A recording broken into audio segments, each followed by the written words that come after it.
او یقینا الله رب العالمین به د دې ټول دنیا چې څومره زندگی ده د ټول انسانانو د هر انسان سره د دې زندگی مطالبه او د دې حساب ورسره کوي.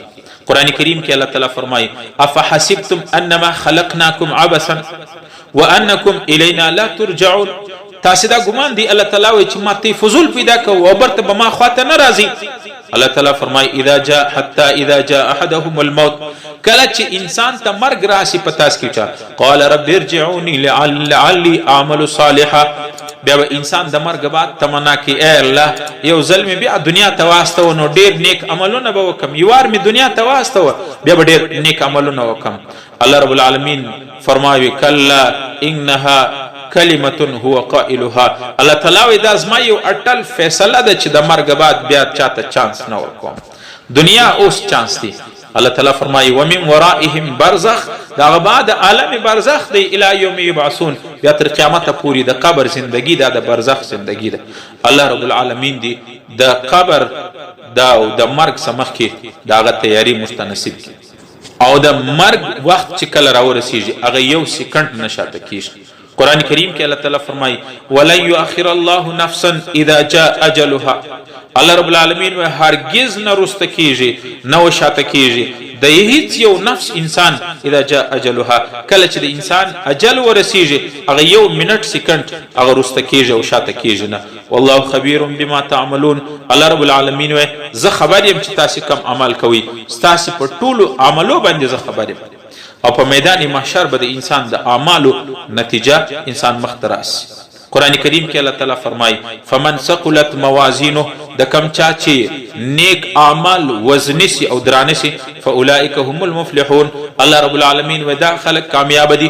ومن خفت موازینه، او د چا نیک اعمال چې سپک سي او ګناهونه درانه سي فاولئک الذین خسروا، دا کسان دي چې دنیا کې الله تعالی وي تاوانونه رسول دي انفسهم ځانوت، دی خلقو ځانونه تاوانی کړي دي فی جهنم خالدون، دا خلق به همیشه جهنم کې وي.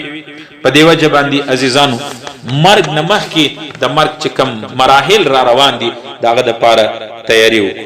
او د دنیا په اسباب باندې مغرور نه سو، د دنیا په دولت باندې، د دنیا په شهرت باندې، د دنیا په عزت باندې په الله دې قسم د دې دنیا د اسبابو د الله په نظر د یو مچر د وزر برابر هم حیثیت نه لري. خود بخپل پیغمبر علیہ السلام فرمای لا تعدل الدنيا عند الله جناح بعوضه. رسول الله فرمای د ټول دنیا د الله په نظر د یو مچر د وزر برابر هم د الله په نظر کې هیڅ وقات او عزت نه لري. او نبی علیہ السلام فرمای ک د مچر د وزر برابر مقدار دنیا او د دنیا اسباب او دولت حیثیت درلودي عزت درلودي نو رسول الله فرمای وکافر ته یو غړپ او به الله نه ورکړي. الله نبی فرمای لا تعدل الدنيا عند الله جناح بعوضه وما ولو كانت الدنيا، رسول الله فرمای کچیر دنیا عزت درلودي تعدل ما سقا کافرا شربة ماء، نو کافر ته یو غړپ او به الله تعالی نه ورکړي. په دی وجه عزیزانو هر وخت د ځان سره دا محاسبه کول چې یو وخت زما جنازه به پورته کیږي، یو وخت به زما مرګ ضرور راځي. په دې وجه باندې رسول الله صلی الله علیه وسلم فرمایي موتو قبل ان تموتو، د دې نه مخکې چې ستا فرشته راسي اسرائیل راسي ستا روح قبض کی داغه سمخ کې مړ شه. داغه سمخ کې مړ څه مطلب دی؟ مطلب دا دی چې د مرګ سب مخ کې د مرګ بعد چې کوم مراحل دي هغه د پاره تیاری و. وحاسبوا قبل ان تحاسبوا، رسول الله فرمایي چې د ځان سره حساب او کتاب اوس لاو کی مخکې د دې چې الله در سره حساب کوي ته د ځان سره اوس لا حساب وکړه. ایو حدیث کې راځي پیغمبر علیه السلام وي د دنیا د خواهشات او لذات او د دنیا د ارمانو د دنیا د شوق هغه ختمون کې شي چې دی هغه مرګ دغه زیات یادونه کوي. اکثرو هازم اللذات، نبی علیہ السلام لذتونه او خواهشات متول والا ختمول والا هغه شي چې مرګ دی هغه یادوي. بیا دا دنیا دا د مؤمن د پاره قید خانه ده. رسول الله فرمای الدنيا سجن المؤمن وجنة الكافر، دنیا د مؤمن د پاره جیل دی قید دی. نو په جیل کې به د جیلی څه ارمانونه پوره سي، ارمانونه پوره کېدلو ځای د خواهشاتو پوره کېدلو ځای خو زموږ جنت دی. الله دې جنت نصیب کړي. په دې وجه باندې خپل معاملات اوس لا صفا کړو، د ایمان تیاری، د اعمالو تیاری اوس لا وکړو، د الله سره چې په کوم ګناه اخته یو نن د الله په حضور کې توبه وباسو، الله سره صلح او مصالحت وکړو، بیا به الله رب العالمین د مؤمن مرګ مشتنصب کړي. د مؤمن مرګ رسول الله صلی الله علیه وسلم حدیث مبارک دی، پیغمبر علیه السلام فرمایي د مؤمن روح چې کله فرشته راوباسي راوځي هغه داسې اساني سره راوځي لکه د وړو څه چې یو ویښته راباسي، او د فاسق او ګناهګار او کافر روح چې راوځي هغه داسې راباسي لکه یو ژرګ او خاردار ازغیدار درخت چې په لندو وړوي کې او کومبو کې او مالوچو کې راتېرې، داسې سخت زور غواړي د کافر او د فاسق او ګناهګار روح چې کله راباسي. د مؤمن روح داسې اساني سره ووځي لکه د وړو څه چې یو بیشته راوباسي.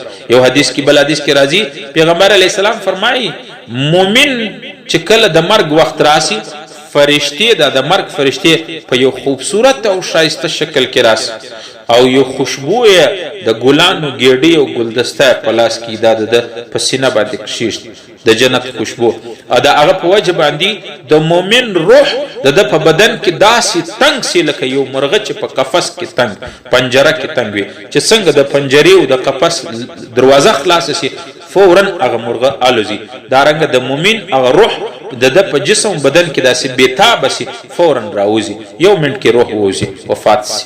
او د کافر او فاسق له چې کله روح قبض کی، ګناهګار سړی چې کله د الله مجرم په ګناهو اختی د هغه روح کله فرشته قبض کی، نو فرشته په ډیر هیبتناک او رعبدار شکل کې راسي، د هغو سترګې به د اوري د خولې څخه به اور راوځي.